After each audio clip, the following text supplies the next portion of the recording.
menyampaikan tentang sejarah Mataram Islam. Sebelumnya kami akan memperkenalkan diri terlebih dahulu. Perkenalkan, nama saya Muhammad Bagi Salamsyah. Saya Rohmana Nazira. Nama saya Mutmain Al-Farizi. Nama saya Muhammad Bin Saputra. Nama saya Bila Lucian. Nama saya Muhammad Bin Hakim.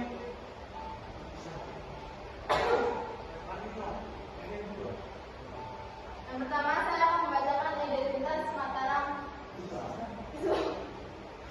Kerajaan Mataram Islam adalah salah satu kerajaan besar di Nusantara yang berdiri sekitar tahun 1586 Masehi. Kerajaan ini didirikan oleh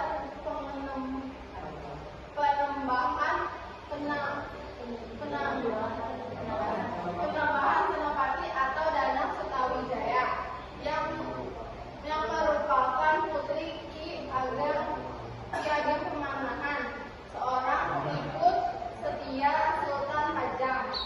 Letak pusat kerajaan awalnya berada di Kota Gede yang sekarang termasuk di wilayah daerah Islam Istimewa Yogyakarta.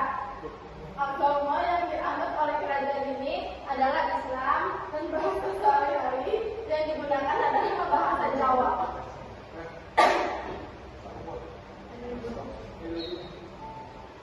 Peta lokasi. Pada masa kejayaannya, wilayah kekuasaan Mataram Islam sangat luas, mencakup hampir seluruh wilayah Jawa Tengah, Jawa Timur, bagian Jawa Barat, hingga Pulau Madura. Kerajaan Mataram Islam awalnya berpusat di Kota Gede, Yogyakarta. Seiring berjalannya waktu, pusat pemerintahan berpindah ke beberapa tempat, yaitu Kerto, Pleret, kemudian Kartasura. Setelah terjadi perpecahan akibat campuran Belanda, pusat pemerintahan terbagi menjadi dua, yaitu di Surakarta, Kasunanan Surakarta, dan di Yogyakarta, Kesultanan Yogyakarta.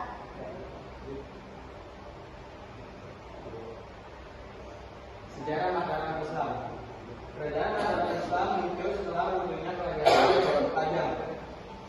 Penambahan Senopati berhasil membangun kekuasaan baru di pedalaman Jawa dan memperkuat pengaruh Islam di wilayah tersebut. Setelah itu wafat, kekuasaan Mataram dilanjutkan oleh keturunannya. Puncak kejayaan kerajaan terjadi pada masa pemerintah Sultan Agung Hanyokusumo. Ia berhasil menyatukan hampir seluruh pulau Jawa dan memperkuat budaya serta sistem pemerintahan. Namun setelah Sultan Agung wafat, kerajaan mulai mengalami kemunduran akibat konflik internal, perebutan kekuasaan, dan campur tangan VOC Belanda. Akhirnya pada tahun 1755 terjadi perjanjian Giyanti yang membagi kerajaan Mataram menjadi dua bagian, yaitu Kesultanan Yogyakarta dan Kasunanan Surakarta. Dari kebijakan 1. Penambahan Senopati tahun 1586 sampai 1601, mendirikan kerajaan Mataram Islam dan memperluas wilayah kekuasaan dari Kota Gede. 2. Sultan Agung Hanyokusumo pada tahun 1613 sampai dengan 1645 membawa Mataram ke masa kejayaan, menyerang VOC di Batavia serta menciptakan penanggalan Jawa Islam. 3. Nama Kelurahan 1 pada tahun 1646 sampai 1677, memerintah secara keras, menekan ulama dan menyebabkan banyak pemberontakan. 4. Menang Surat 2 pada tahun 1677 sampai 1703, menjalin kerjasama dengan kerajaan Belanda dan memindahkan ibu kota ke Kartasura.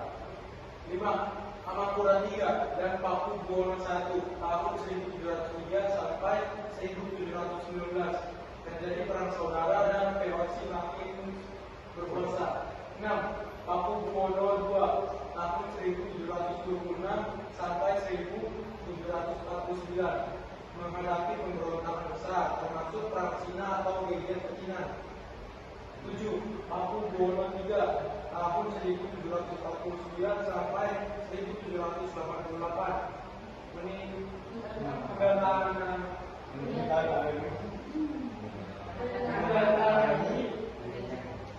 Kejadian dia membagi kerajaan Mataram menjadi 2. Oke, di sini akan menjelaskan peninggalan Kerajaan Mataram. Kerajaan Mataram bisa meninggalkan banyak peninggalan bersejarah yang masih dapat ditemukan hingga sekarang. Salah satunya adalah Masjid Agung Kota Gede, masjid tertua di Yogyakarta yang dibangun pada masa Penyembahan Senopati. Selain itu, terdapat kompleks makam Raja-Raja Mataram di Imogiri, tempat dimakamnya Sultan Agung dan para keturunannya. Peninggalan lainnya berupa keraton dan benteng di Ketok, Pleret, Surakarta, dan Yogyakarta yang pernah menjadi pusat pemerintahan. Sultan Agung juga menciptakan kalender Jawa Islam yang menggabungkan sistem penanggalan Hijriah dan Saka.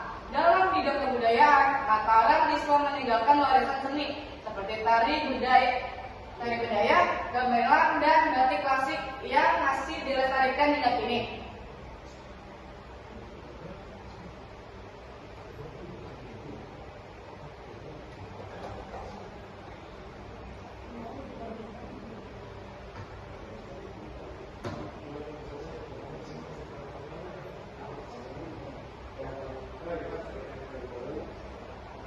Oke, sekian dari kelompok kami. Bila ada salah kata, mohon dimaafkan. Wassalamualaikum warahmatullahi wabarakatuh. Bisa nggak? Ya, bisa. Keren. Coba yuk.